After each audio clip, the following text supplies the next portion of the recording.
पहलगाम में बैसरन घाटी की जिसे हम मिनी स्विट्जरलैंड भी कहते हैं, वहाँ पे जो कुछ भी हुआ, उसके बाद पूरे देश में एक गमगीन सा माहौल है। कहीं न कहीं अंदर से ये ज़रूर है कि इसका बदला कैसे लिया जाए। लेकिन अफ़सोस ये देख कर के हुआ कि उस घटना के कुछ घंटों के बाद ही कुछ लोगों ने वीडियो बना के डाले कि अरे यहाँ कुछ नहीं हुआ है, देखिए हम एंजॉय कर रहे हैं और ये होटल वाले बहुत मददगार हैं, बढ़िया खाने को दे रहे हैं, सारा इंतजाम इन्होंने कर रखा है। अरे भाइयों बहनों,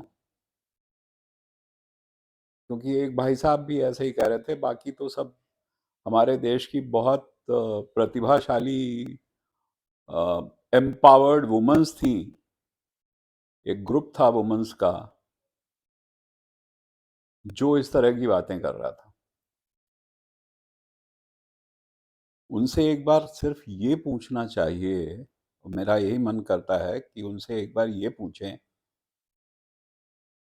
कि वो जो नेवी ऑफिसर जिसको उन्होंने मारा, मुश्किल से कुछ दिन हुए थे उसको शादी को, तो वो जो लड़की वहां पे रो रही है,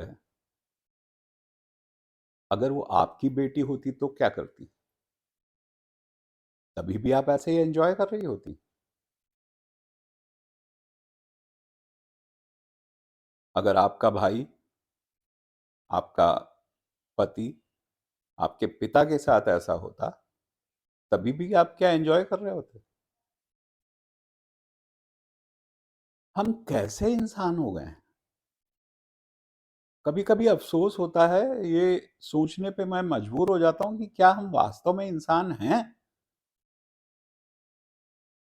इंसान का मतलब होता है दूसरे के दर्द को महसूस करना, उसके दर्द में उसके साथ खड़े होना, ना कि उसके दर्द पे, उसके ज़ख्म पे मिर्ची डालना या नमक डालना। आप इस तरह की बातें करके क्या दिखा रहे हो? किसी होटल वाले ने आपको पैसे दिए? क्या मिला आपको जो आप इस तरह की बातें कर रहे हो? अरे कुछ नहीं अगर कर सकते हो, अगर 2 शब्द अच्छे नहीं बोल सकते हो, तो कम से कम इस तरह की हरकतें तो मत करो वहाँ पे खड़े होकर के। और कह रहे हो बड़े देश में इस तरह की छोटी-मोटी बातें होती रहती हैं। ये छोटी बात है? हमारे 26 लोगों को धर्म पूछ करके उन्होंने गोली मार दी। जो बेचारे बिल्कुल मासूम थे, जो सिर्फ़ घूमने आए थे।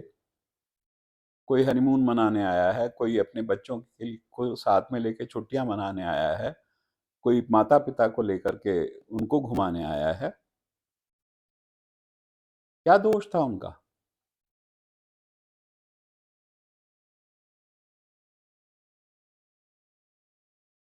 बहुत अफ़सोस है और बहुत गुस्सा भी है।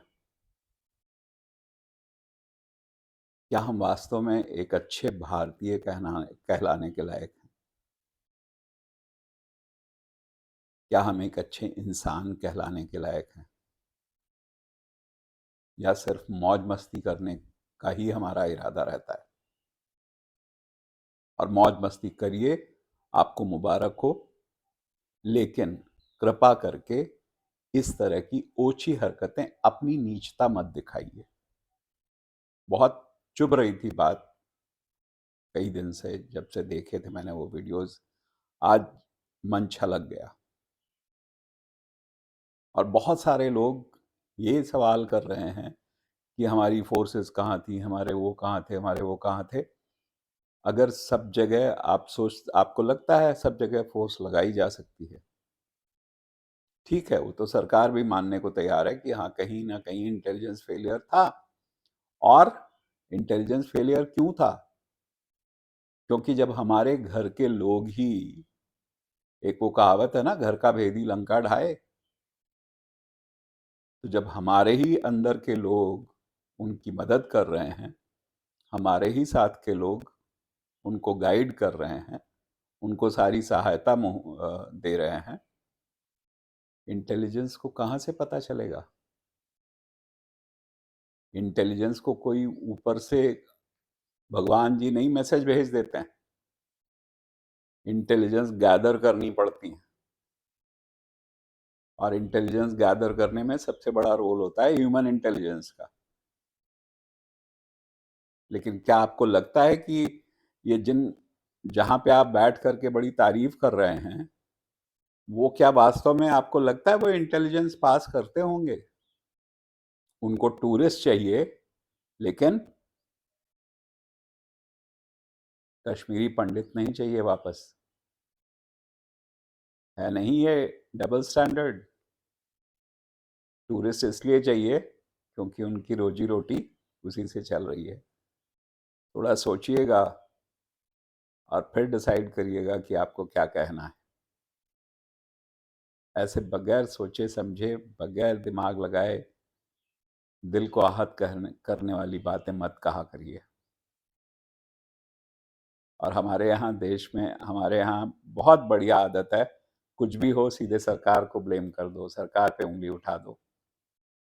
सरकार पे उंगली उठाने के पहले एक बार अपने गिरेबान में भी झांक के देखा करिए कि कहीं ऐसा तो नहीं कि हम भी कुछ गलतियां कर रहे हैं। किसी को मेरी बात चुभी हो तो उसके लिए माफ़ी चाहूँगा, लेकिन बात ही ऐसी थी कि थोड़ा कभी कभी कुछ ऐसी बातें कह देनी चाहिए जो चुभें, ताकि हो सकता है हम कहीं थोड़ा बहुत बदलाव अपने अंदर ले आएं, अगर बात चुभेगी तो, और बात सही लगेगी तो।